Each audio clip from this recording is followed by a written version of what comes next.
तो केवट को मोक्ष का दान देकर श्री राम माता सीता, लक्ष्मण जी और निषाद राज गुह के साथ आगे चल पड़ते हैं। गंगा और यमुना के संगम पर प्रयाग में ऋषि भारद्वाज का आश्रम स्थित था। उनके वहां पहुंचने पर ऋषि भारद्वाज प्रसन्न उठे तथा उनका आदर सत्कार किया। रात को उन्होंने ऋषि भारद्वाज के आश्रम में ही विश्राम किया। सवेरे यमुना नदी पार करने से पहले उन्होंने निषाद राज गुह से कहा कि अब अपने राज्य वापस लौट जाएं और राज्य का संचालन करें, क्योंकि इतने दिनों तक एक राजा का अपने राज्य से दूर रहना उचित नहीं होगा। इसलिए मित्र, तुम वापस लौट जाओ।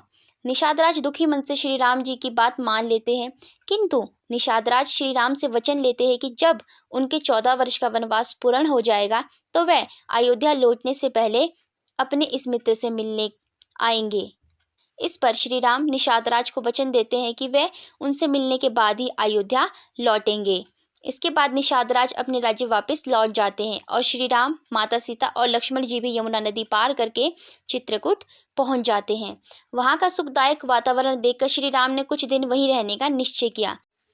दूसरी तरफ जब आर्य सुमंत अयोध्या वापस लौटे, महाराज दशरथ को लगा कि शायद आर्य सुमंत राम को समझाकर अपने साथ वापस अयोध्या ले आए होंगे, किंतु जब वे देखते हैं कि आर्य सुमंत अकेले आए हैं तो महाराज दशरथ उनसे पूछते हैं कि राम, सीता और लक्ष्मण कहाँ हैं और वह उन्हें साथ क्यों नहीं लाए। तो आर्य सुमंत कहते हैं कि महाराज, मैंने उन्हें बहुत समझाया किंतु वे नहीं माने। राम ने कहा कि एक बार वचन देने के बाद रघुवंशी अपने वचन से पीछे नहीं हटते और मैं पिताजी द्वारा दिए गए वचन को तोड़कर अपने कुल की रीति पर कलंक नहीं लगा सकता। अतः आप अकेले ही अयोध्या लौट जाइए और वहां जाकर पिताजी और माताओं का ध्यान रखिएगा।